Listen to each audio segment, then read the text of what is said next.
బాపట్ల జిల్లా సంతమాలూరు మండలం ఏల్చూరు మన ఉద్దా స్కూల్ ఎదురు భాగంలో ఉంటాను నేను పక్కా చిరంజీవి పవన్ కళ్యాణ్ వీరమ్మని పవన్ అన్న దగ్గరికి వెళ్లి ఆర్టీసీ అడుగుదామని నాకు ఉండడానికి ఇల్లు లేదంటే భూమి లేదని అడుగుదామని 3 సార్లు పాదయాత్ర చేశాను. పార్టీ ఆఫీస్ కాడ ఎవరు పట్టించుకోవట్లా. కనీసం ఇక్కడి నుంచి ఒక గ్రామం దాటి ఒక మండలం దాటి ఒక జిల్లా దాటి నేను పార్టీ ఆఫీస్ దగ్గరికి వెళ్లినా కూడా ఎవరు పట్టించుకోవట్లా. పవన్ కళ్యాణ్ అన్న నా విన్నపం ఒక్కసారి విను. ప్రతి జన సైనికుడు చూడండి, వినండి. ఇంత ఘోరంగా నేనుంటే కనీసం బాపట్ల నియోజకవర్గంలో గాని బాపట్ల జిల్లాలో గాని ఒక మండలంలో గాని మన జనసేన పార్టీ నాయకులు లేరా? ఉంటే స్వార్థం చూసుకుంటున్నారా? ఒక అభిమాని ఇంత బాధలో ఇంత కష్టాల్లో నడుచుకుంటూ వెళ్ళినా ఇంత వర్షంలో ఈ రకంగా నేను అల్లాడిపోతున్నా కూడా పట్టించుకోవట్లేదంటే జనసేన పార్టీకి మచ్చదాడానిక బాపట్ల జిల్లాలో ఉన్న నాయకులకు హెచ్చరిస్తున్నా.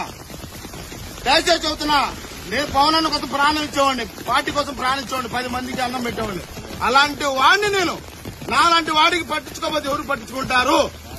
నాలాంటి వాడిని పట్టించుకోకపోతే ఎవరు పట్టించుకుంటారు? పాదయాత్ర ఇక్కడి నుంచి పార్టీ ఆఫీస్ దాకా నడుచుకుంటే ఎవరు పట్టించుకోవాలా? 3 సార్లు నడిచెళ్ళా. ఏంది పార్టీ నాయకులు ఏం చేస్తున్నారు? మీరు ఏసీ కారులో ఏసీ రూమ్ లో కూర్చొని టీవీలో చూస్తున్నారా? ఇది కరెక్ట్ కాదు. పవన్ అన్న మీ దగ్గరకు రావడానికి ఎన్నోసార్లు ప్రయత్నించా, మీకు చెప్పాలని ప్రయత్నించా, కానీ దొంగలు ఉన్నారు. దొంగల్ని పట్టుకోండి. దయచేసి వాళ్ళు పట్టుకుని వాళ్ళని తీసేయండి. నాలాంటి పేదవాళ్ళని ఆదుకోండి. అభిమానులు కలవనేయకుండా పార్టీ ఆఫీస్ దగ్గర చేస్తున్నారు.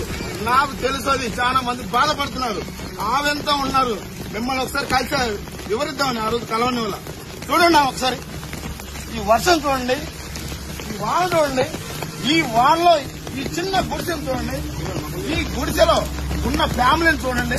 ఇంత ఘోరంగా ఉంటుంటే ఏం చేస్తున్నారు? బాపట్ల నియోజకవర్గం మండలంలో జనసేన నాయకులారా, ఖబర్దార్ ఒకటే చెప్తున్నా, మీ పార్టీ జెండా ఆగస్టు 9వ తారీఖు ఎగరవేస్తున్నా. ఆ రోజు మీ గురించి మొత్తం పోనా చెప్తా.